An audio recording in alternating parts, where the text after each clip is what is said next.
chifukwa cha vuto la mtsinje umenewu wa Luwi umene wakhala kuti sautsanthawirali ndiponso anthu akhala kuti dandaulira za vuto limeneli. Madzi amalowa mudzi kumagwetsa manyumba komanso ana akhala kuluza moyo mu mtsinje umenewu. Anali wana achichepere mora anatapa nthame arafuula rangwira ning'ona anatakuma kokana choncho mori mphamvu za wana zinapelewera kumasang'ona ana ala awiri nde mmodzi yakutukira mbali nayo anatha kuopseza wina amene ankankokayo pakana kupezeka kuti nzakeyo kumusiya nde atakufuula choncho nzakeyo kupezeka anabwera wanthu ndi mikondo kufunafuna pakana ng'ona imene mwanayo osamupeza pakana panatha wiki yakumfunafuna abe kuti aonetsetse kuti mwina ampezera kuti ng'ona imene mwanayo nde panatha wiki mwana uja osampeza pakana pano panatisiya saonekaso.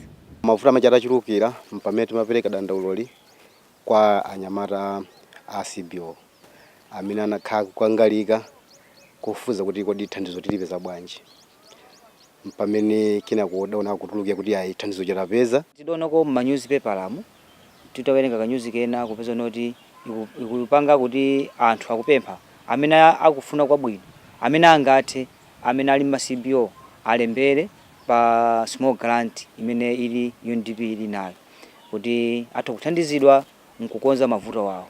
Nde titayiona tidauza mafumu ndibwera kuno kuuza mafumu nana tipatsira ifa CBO kuti tipemphe pempho limeneli ku UNDP kudzera ku Dodima. Nde zoonadi titapempha pempho lija UNDP ndi Dodima anabwera iyayi sipanatalikire ademba kuti thandiza kuti patsa ndalama. Tipanga damu tikapanga damu kuti madzi aja azikhala kusungikira pamene muja madzi aja azikhala kudusa ochepa kumapita ku nyanja. Kubwera kwa chitukuko chimene chititapempha kuno kwa group Kasankha tinanyadira kwambiri poona kuti chitukuko chimene chichi chitithandizira kuti chichepetse ngozi zosiyana-siyana.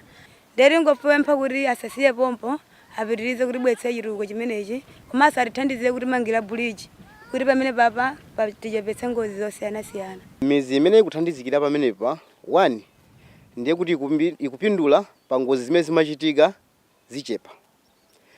2 madzi amene amalowa mudzi makagwetsa manyumba pamene popo zatha. Kachikena ndiye kuti so tikhoza magwetsa ntchito madzi amenewa kulimi wanthira umene tingamapange kuzungulira damu limeneli. Madamu awiri amene titi tikonze damu lina likhala la 146 meters by 98 meters. Damu lina likhala la 80 meters by 80 meters.